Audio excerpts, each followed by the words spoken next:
우리의 삶을 돌보시는 하나님이라는 제목을 가지고 말씀 나누길 소망합니다. 우리 보면 죽기 전에 꼭 가봐야 한다라고 하는 명소들이 있습니다. 죽기 전에 꼭 가봐야 되는 명소들, 이런 그랜드 캐년도 있을 수 있고요. 이제 이가스 폭포도 있을 수 있고 브라질의 아마존 같은 밀림 지역, 그런 곳을 이제 보면 정말 감탄이 나옵니다. 높은 산 정상에서 올라가서 끝없이 펼쳐진 풍경을 보거나 또 비행기를 타고 구름 위를 날아갈 때 그 말할 수 없는 정말 이렇게 이런 자연들이 있구나, 다른 세상 온 것 같은 감동을 느끼기도 하죠. 오로라를 봤을 때도 그러고요. 저는 개인적으로 이제 인도양에서 이제 그 미얀마를 갔는데 인도양을 볼 기회가 있었습니다. 태평양을 볼 기회도 있었고요. 그런데 딱 그러면 딱 저절로 나오는 찬양이 있어요. 주 하나님 지으신 모든 세계, 와, 하나님의 세계는 정말 놀랍고 아름답구나. 또 우리가 이제 그렇게 멀리 가지 않아도요. 시골에서 보면 이제 그 도시에서는 잘 보지 않는데 저녁에 하늘을 바라보면 별이 반짝이는 것을 볼 때 참 아름답다. 참 아름답도다. 주님의 세계는 정말 아름다운 모습을 보게 됩니다. 정말 위대하다. 그런데 여러분, 저 넓은 우주와 비교하면요, 인간은 너무 작은 존재라는 거라는 거죠. 지구도 우주 전체에서 정말 작은 행성이고요. 지구에 살아가는 우리는 얼마나 작은 존재입니까? 비행기를 타다가 또 그런 걸 경험한 적이 있어요. 이제 좀 비행기가 낮게 하강할 때 우리가 이제 천당 밑에 분당이라는 곳을 지나고요. 그리고 서울 이제 상공을 지날 때, 야, 저렇게 높은 땅값들, 저렇게 비싼 곳들이 하늘에서 보기에는 아무것도 아니네라고 이제 생각할 때가 있어요. 그런데 그 지구에 살아가는 우리는 얼마나 왜소하고 작은 존재인가? 사람들은 종종 이렇게 또 질문할 수 있죠. 이 거대한 우주 속에서 하나님께서 정말 나 같은 사람에 관심을 가질까? 지구 인구가 60억 명이라고 하는데 하나님은 나 같은 사람에 관심을 가질 수 있을까? 하나님은 정말 아무도 알아주지 않는 내 마음과 내 삶의 아픔을 알고 계실까라는 질문이에요.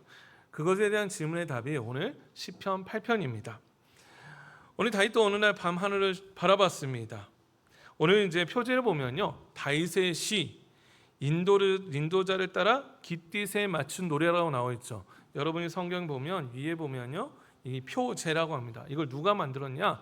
다윗이 만들었다라는 거예요. 깃딧, 요즘에 이제 표현하면 기타와 같은 이제 악기를 통해서 노래했다라는 거죠.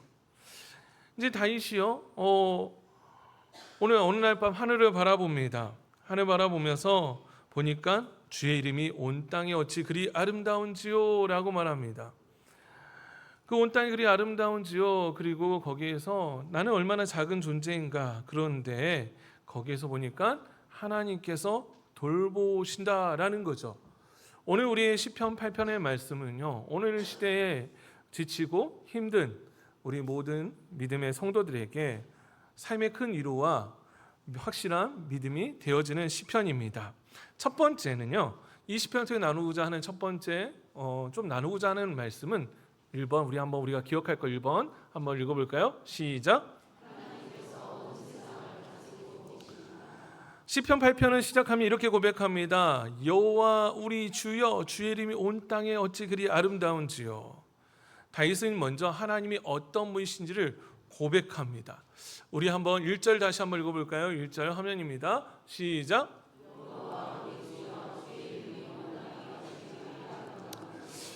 다윗은 자신의 형편보다요, 하나님이 어떤 분이신가를 먼저 묵상합니다. 하나님은 어떤 분이신가?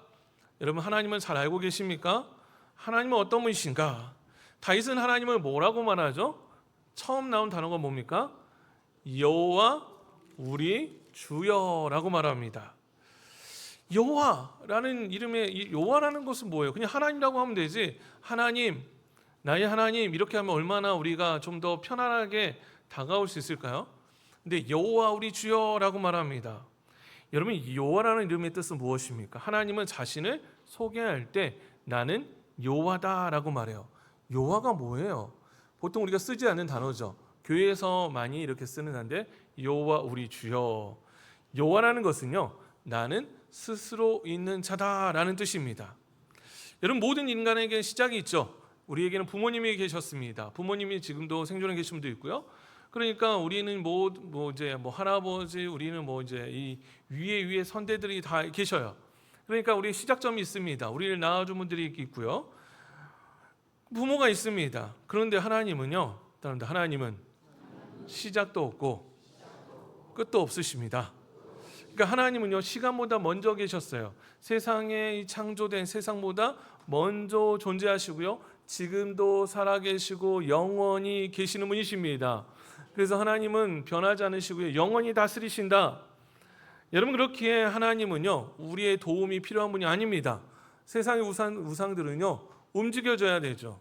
뭔가 이동할 때요, 이동 수단이 있습니다. 하나님은요, 그렇지 않으셔요. 또 하나님은요, 어떤 분이신가? 3절에 보니까요, 주의 손가락으로 만드신 주의 하늘과 주께서 베풀어 주신 달과 별들 내가 보니라고 말해요. 여러분, 하나님은요, 어떤 분이십니까? 한계가 없으신 창조주. 하나님은, 여기서 다윗은 하나님께서 우주를 어떻게 만들었다고 말하냐면 주의 손가락으로 만들었다고 말해요.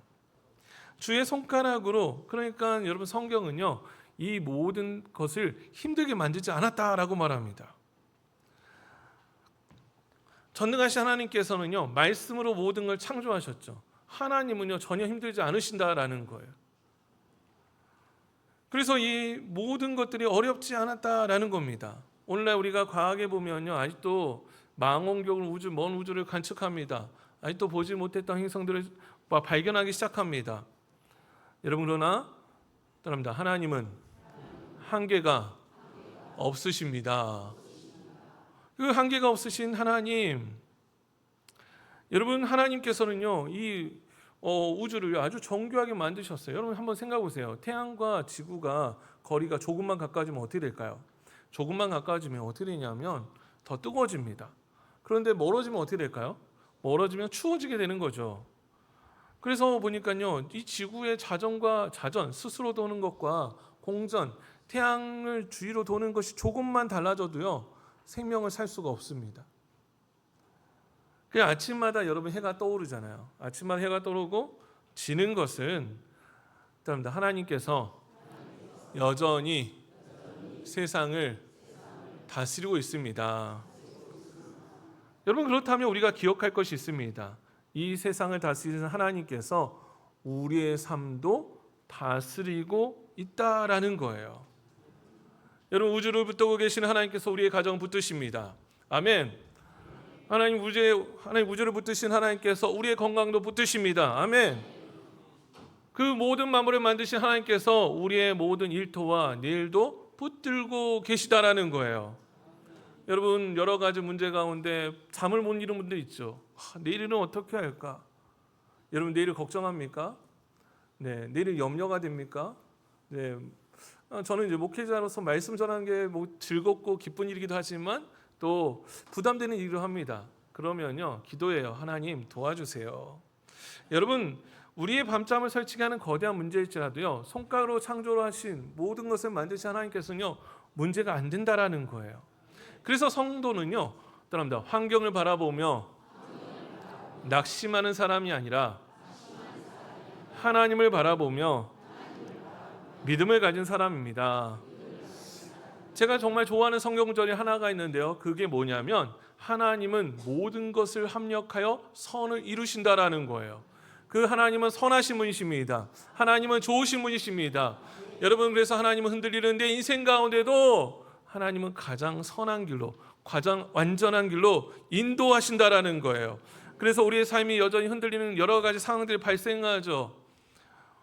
두렵죠. 걱정되죠. 어떻게 될 건가? 문제 없는 가정이 어디 있습니까? 문제 없는 가정은 없어요.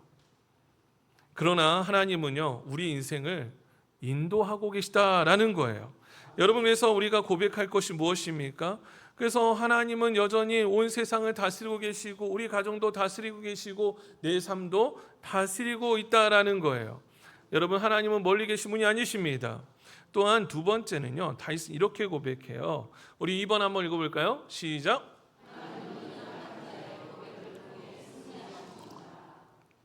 2절에 보면 이렇게 기록되어 있습니다. 우리 한번 다 같이 한번 읽어볼까요? 시작. 뒤에 제적으로 말미암아 어린아이들과 젖먹이들 입으로 권능을 세우시며 원수들과 보복자들을 잠잠하게 하시나이다. 원수들과 보복자들이 있었습니다. 안갚음을 하는 자들이었죠. 원수를 갚는 자들. 그런데 하나님께서 어떻게 하시냐 보니까요, 어린아이와 젖먹이들 입으로 권능을 세우신다라는 거죠. 어린아이들 스스로 지킬 힘이 있나요? 스스로 지킬 힘이 없는 인생이죠. 어린아이들. 어린아이들 보고 야, 너 알아서 앞으로 살아봐. 살 수 있을까요? 애기들 보고 야, 이제 나는 너를 낳았어. 너 혼자 스스로 살아봐. 거기 더 심각한 젖먹이들 보고 내가 너 낳았으니까 젖먹이들 알아서 살아봐. 여러분, 가장 힘들고 연약한 존재들이죠. 그런데 어떻게 하나님께서 그렇게 하십니까? 그런 존재들 가운데 하나님께서 도우신다라는 거예요. 여러분, 세상의 싸움에는요, 당연히 힘을 가진 자가 이깁니다. 힘을 가진 자가 이기죠. 무기가 강한 자가 승리합니다. 물질이 많은 자가, 돈이 많은 자가 승리합니다. 세상의 방법은 그렇습니다. 그러나 하나님의 방법은 달라요. 하나님은 군대나 무기가 아니라 가장 무기력해 보이는 어린아이와 젖먹이 입을 통해서도 역사할 수 있다라는 것이죠. 그래서 입으로 권능을 세우신다. 하나님은 온전히 신뢰한 자라는 것입니다. 여러분, 세상이 아무리 거대한 힘으로 앞에 있더라 할지라도 여러분, 우리는 어린아이처럼 순수하게 그런 고백하는 거예요. 우리 뭡니까? 따라할까요? 하나님은 나의 주님이십니다. 하나님은 나의 아버지시고 나의 도움이시고 나의 주인이십니다. 여러분, 우리가 세상에 보기에는 우리 능력이 하찮아 보여요. 정말 능력이 없죠. 그러나 하나님은 나의 주님이십니다라는 그 작은 신뢰 고백이 놀라운 역사를 일으킵니다. 여러분, 다윗이 왜 이런 고백을 합니까? 다윗의 인생도 그런 경험을 많이 했거든요. 여러분, 우리 다윗과 골리앗 이야기 아시죠? 골리앗 앞에 선 소년 다윗에게는요, 군인들이 보기에는 그저 어린아이에 불과했습니다. 갑옷도 없었고 칼도 없었습니다. 다윗이 나이가 어려서요, 전쟁터에서 진직 연령도 아니었습니다. 그런데 아버지의 심부름으로 그 전쟁터에 가죠. 사람들이 모욕했을 때 아무도 나서지 못합니다. 사울 왕도 벌벌 떨고 있었습니다. 이 거구에 골리앗이 칼과 잔창을 위협할 때 다윗은 어떻게 하죠? 무엇을 의지합니까? 나는 만군의 여호와의 이름을 선포하며 나아갑니다. 어린애 같은 이 위대한 다윗의 고백이요, 이스라엘 백성을 살렸습니다. 여러분, 사랑하는 성도 여러분, 세상은요, 사단은 우리에게 계속 말합니다. 야, 너 봐봐, 너 꼴을 봐라, 너 처지를 봐라, 너가 뭘 할 수 있냐? 너 아무것도 없잖아. 정말 젖먹이처럼 무력해질 때가 있어요. 난 돈도 없고 나는 힘도 없고 상황도 안 좋은데. 여러분, 그런 거대한 문제가 직장에서 발생하지 않습니까? 깨어진 가정 가운데 발생하지 않습니까? 건강의 한계 앞에서 병원 갔더니 그런 말 앞에서 우리는 정말 심각하게 무기력해집니다. 그러나 기억해야 합니다. 뭐냐면, 여러분, 제일 밑에 한번 읽어볼까요? 승리의 이유는, 시작. 승리의 이유는 우리가 강해서가 아니라, 아멘. 내가 고백하는 하나님은 강하신 분이십니다. 능력이 있으신 분이십니다. 전능하신 하나님이십니다. 여러분, 우리는 약하지만 하나님은 크셔요. 아무 보잘것이 없는 우리에게 하나님은요, 늘 은혜를 주시고 힘을 더해 주신다라는 거예요. 여러분, 사람들 보기에는 너는 인생 망했어. 그런데 하나님 아니십니다라고 말해요.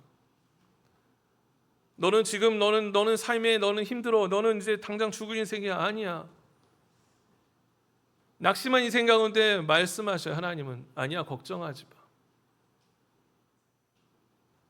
여러분, 사르밧갑을 이야기하시나요? 엘리야가 사르밧갑으로 갑니다. 가가지고 도피를 했어요. 이세벨이 죽이려고 하죠. 정말 엘리야는 낙심됐어요. 그런데 하나님은요, 사르밧갑을 그 전에 까마귀를 통해서도 먹이고 입히셨어요. 정말 하나님의 방식은요 놀라워요. 좀 강하게 만들어주면 어떻습니까? 우리는 그걸 기대하죠. 하나님, 나에게 많은 돌을 주세요. 그럼 강해지잖아요. 나를 강하게 해주세요. 그런데 그렇게 하나님께서 또 하지 않으셔요. 약한 나로 강하게, 가난한 날 부하게, 눈먼 날 그 눈뜨게 하시는 하나님. 그래서 어떻게 합니까? 연약한 우리를 통해서요 하나님은요 승리를 이루신다라는 거예요. 여러분, 우리는 없잖아요. 연약하잖아요. 그런데 우리가 고백하는 하나님은 강하다라는 거죠. 그래서 이렇게 다윗은 고백합니다. 주의 대적으로 말미암아 어린아이들과 젖먹이들 입으로 권능을 세우신다. 그게 하나님의 놀라운 능력이라는 거예요. 세 번째는요, 이런 하나님이 여러분 어떤 분이십니까? 우리 한번 읽어볼까요? 세 번째 3번 시작.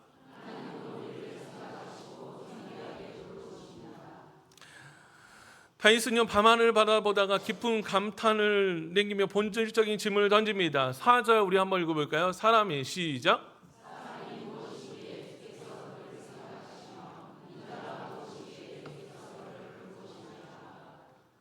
그 다음 5절까지요. 그를 하나님보다 조금 못하게 하시고 영화와 종기로 관을 씌우셨나이다. 여러분, 이 질문 속에는요 인간의 깊은 실존적인 고독과 이제 경외감이 동시에 남아있죠. 여러분, 솔직히 우리는 살아가면서요 종종 이런 외로움 마주칠 때가 있습니다. 정말 수많은 사람들 앞에 살아가지만 야, 이 세상 가운데서 나를 알아주는 사람이 있을까? 내 아픔과 눈물을 보는 사람이 있을까? 나를 생각하는 사람이 있을까? 그래서 영국에는요 뭘 만드냐면요, 영국에 보니까요 외로움 장관을 만들었어요. 사람들이 정말 외롭다라는 거예요. 왜? 누가 나를 생각해 주지 않는 것처럼 느껴진다는 거죠. 나에게 아무 관심이 없는 것처럼 느껴질 때가 있다는 거죠. 그래서 보니까요 오늘날도 수많은 사람들이 연결되어 있습니다. 어른들은 카톡을 하고요, 뭐 우리 젊은 성도들은 인스타그램을 하고 뭐 올려놓는데 정작 뭐랄까요, 좋은 모습만 올려놓는 거죠. 마음 터놓을 곳이 없는 그 현대인들에게 이 질문은 더욱 무겁게 다가옵니다. 그런데 여러분, 하나님께서 어떻게 하십니까? 여기 보니까요 주께서 그를 생각하시며 보니까요 또 인자가 무엇이 그를 돌보시나이까. 여기서 생각한다라는 것은 무엇입니까? 항상 마음에 두고 있다라는 거예요. 하나님께서 우리를요 항상 마음에 두고 계신대요. 여러분, 우리가 보면 자녀가 멀리 이제 군대 가거나 유학 가면 어떻습니까? 계속 그 지역이 생각나죠. 네, 막 평상시에 관심이 없는데 어떤 지역에 문제가 있었더라. 그러면요 막 전화합니다. 야, 거기 괜찮아? 한 몇백 킬로 떨어져 있어요. 몇백 킬로 떨어져 있는데 괜찮냐라고 물어보죠. 왜요? 생각하니까.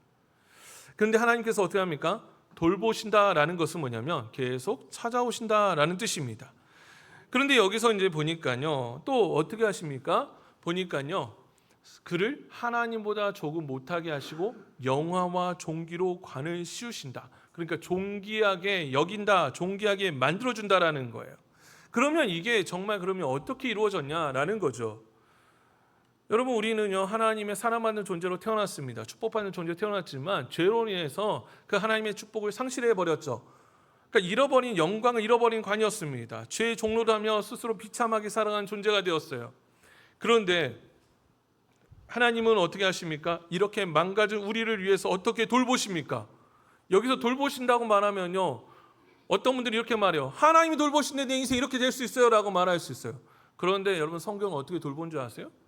여러분, 우리 하나님께서 어떻게 돌보시냐면 이렇게 망가진 우리를요 바로 예수님을 이 땅에 보내셔서 우리의 죄의 문제를 해결해 주셨다라는 거예요. 그래서 히브리서 2장 6절 9절에 보면요 시편 8편 5절을 인용합니다. 영화와 종기와 관을 씌워주기 위해서 예수님께서 어떻게 이 땅 가운데 오셨는지에 대해서 기록하고 있어요.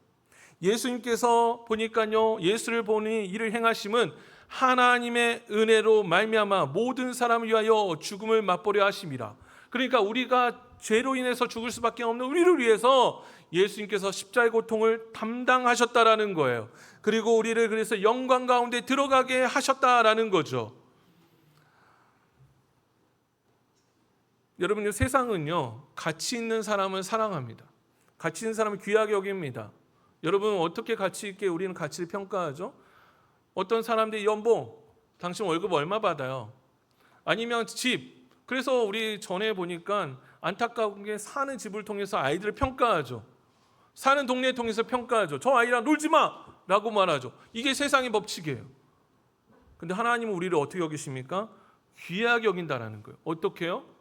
보니까요, 우리를 그 예수님의 생명을 통해서 우리를 그 가운데 가장 귀하게 여기는 자로 우리를 여기셨다라는 거예요. 그 예수님의 사랑을 통해서, 그래서 우리를 가장 귀한 보석으로 여겨준다는 거죠. 그래서 우리 한번 제일 밑에 한번 읽어볼까요? 시작. 여러분, 나의 가치는 뭐예요? 나는 쓸모없는 인간이에요? 아니에요. 나는 축내는 인간입니까? 아닙니다. 너는 반만 축내는 녀석이잖아. 너는 나라에 도움이 안 돼. 그렇게 여겨집니까? 아니라는 거예요. 여러분, 보니까요, 예수님께서 생명 다해서 우리를 사랑하심으로 우리를 구원하셨어요. 그게 우리의 가치예요. 거대한 우주 속에서 먼지보다 작은 우리를 항상 마음에 두시고 매일의 걸음을 살피시는 분이 우리 또 하나님이십니다. 여러분, 그러면 이렇게 우리가 여김을 받은 우리는 어떻게 살아야 됩니까? 보니까요, 4번 한번 읽어볼까요? 시작. 영화와 종교의 관을 쓴 청지기답게. 그러니까 예수님의 은혜로 하나님의 자녀가 된 우리는 하나님이 다시 놀라운 사명을 맡겼다라는 거예요. 그게 뭐냐면, 우리 한번 6절부터 9절 우리 화면 한번 읽어볼까요? 시작.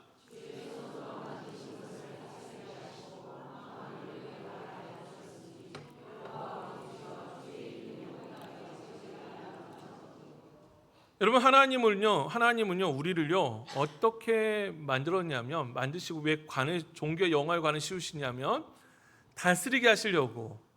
이 다스리다라는 것을요 뭐냐면 너희가 주인처럼 행동하라는 게 아니에요.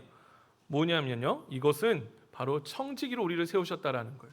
하나님의 대리자로 세웠다는 거죠. 그러니까 하나님께서 모든 것을 만드셔서 모든 것을 주시는데, 그것을요 만물을 그 발 아래 두셨는데 다스리게 하시고 우리에게 맡기셨다라는 거예요.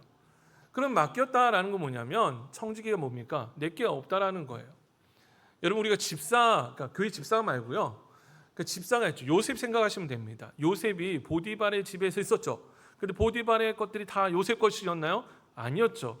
다스린다, 그것을 맡겼다, 그러니까요 그것을 관리했다라는 거예요. 여러분, 우리는요 그래서 영어와 종교의 관을 쓴 청지기답게 보니까 주의 손으로 만드신 것을 다스리게 하는 것을 우리가 해야 되는 역할이라는 거예요. 그러면 여기서 뭘 다스리라는 거예요?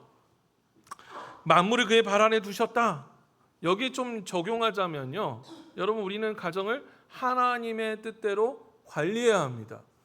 여러분, 자녀도요 내 자녀가 아닙니다. 자녀는 하나님의 자녀입니다. 하나님의 선물입니다. 막 내 것처럼 부모의 어떤 내가 못 이룰 꿈을 이루려고 그런 부모도 있죠. 야, 너는 꼭 의사가 돼야 돼. 내가 의사 못 됐으니까. 야, 너는 돈을 많이 벌어야 돼. 내가 돈 많이 못 벌었으니까. 넌 그 학교 꼭 가야 돼. 내가 못 갔으니까. 아니라는 거예요. 가정은 무엇입니까?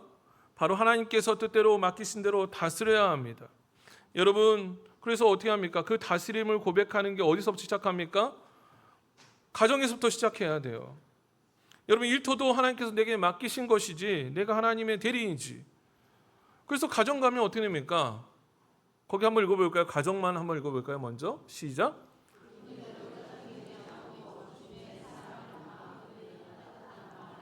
제가 이 말씀을 준비하면서 얼마나 찔렸는지 몰라요. 기분 내로 내킬 때가 있죠. 할 때가 있죠. 밖에서 기분 나빠요. 그러면 가정 안에서 얼굴을 바꿉니까? 안 바꾸죠. 짜증나면 가면 뭐 합니까? 가면 짜증이 더 나거든요. 집 어지러지면 어떻게 되죠? 더 짜증나는 거죠. 설거지도 안 하는데, 평상시는 안 했는데 막 설거지 안 됐으면 밥 먹었으면 설거지 해야지. 빨래도 양말도 제대로 뒤집어 놔야지. 밖에서 열받고 와가지고 그러니까 어떻게 해요? 자녀들이 얼굴 살피죠. 여러분, 주님의 사랑을 건네는 따뜻한 말 한마디. 여러분, 우리는 하나님께서 어떠합니까? 하나님께서 내게 가정을 맡겨주셨습니다. 그러면 뭐예요? 잘 다스려야 돼요. 가정을 행복하게 만드는 사람 누굽니까? 갑자기 아무 말도 안 하네요. 가정을 행복하게 만드는 사람은 내 남편인데요? 아니면 애들인데요? 그럽니다. 가정을 행복하게 만드는 사람은 바로 나입니다. 내가 해야 돼요. 또 일터는 어떻습니까? 일터는요, 돈 버는 곳이 아니에요. 물론 돈 버는 거죠. 그런데 그 일터에서도 하나님의 대리인으로 사는 거예요. 여러분, 하나님의 대리인으로 직장에서 아무도 보지 않을 때 정직하게 행하고, 또 뭡니까? 이웃을 배려하는 거. 얼마나 이기적인 세상 가운데 살아갑니까?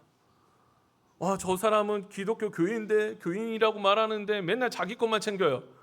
이웃을 배려하지 않아요. 하나님의 청지기의 모습이 아니죠. 세 번째는 무엇입니까? 우리가 자연을 생각하면 되죠. 여러분, 하나님께서 맡기신 자연. 여러분, 이기적으로 행동하면서 뭔가 이거 망가졌는데, 이거 뭐 이렇게 보니까 더러웠는데, 그러면서 그냥 나는 피해 안 보니까 감사함을 아끼고 돌봐야죠.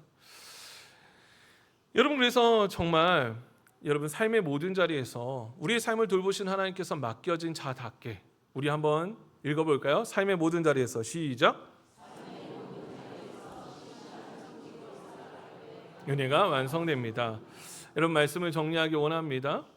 시편 8편을 통해서 하나님은 어떤 분인지 우리 함께 나눴죠. 하나님은 온 우주를 다스리는 크신 하나님이십니다. 그리고 연약한 자의 고백을 통해서 승리하게 하신 하나님이십니다. 그리고요, 그 무엇보다도 하나님은요, 우리를 생각하시고 돌보시고 계십니다. 영화 종교 관을 주시고 우리를 사랑하신 하나님이 우리의 관심을 가지고 계십니다.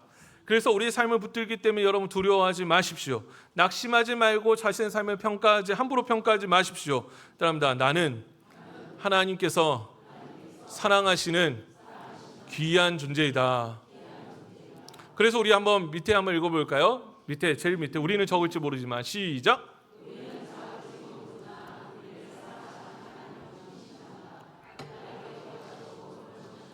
신뢰하며 당당하게 걸어가십시오. 아멘. 그래서 이걸 알았던 다윗은 고백하죠. 여호와 우리 주여, 주의 이름이 온 땅에 어찌 그리 아름다운지요. 그 은혜가 우리 모두에게 이번 한 주간 넘치기를 간절히 소망합니다. 기도하겠습니다. 사랑하신 하나님, 여호와 우리 주여, 주의 이름이 온 땅에 어찌 그리 아름다운지요. 다윗이 자신의 인생을 돌아보면서 연약한 가운데도 돌보시고 생각하신 하나님 은혜를 감사함으로 다시 하나님께서 맡기신 일을 감당하겠다고 고백하며 감사의 노래를 합니다. 하나님, 이 고백이 우리의 삶의 고백이 되게 하시고 일주일 고백이 되게 하셔서 하나님, 우리의 연약함 가운데도 붙으시는 그 하나님, 합력하여 선을 이루시는 하나님, 도우시는 하나님을 만나게 하여 주옵소서. 감사하며 예수님의 이름으로 기도합니다. 아멘.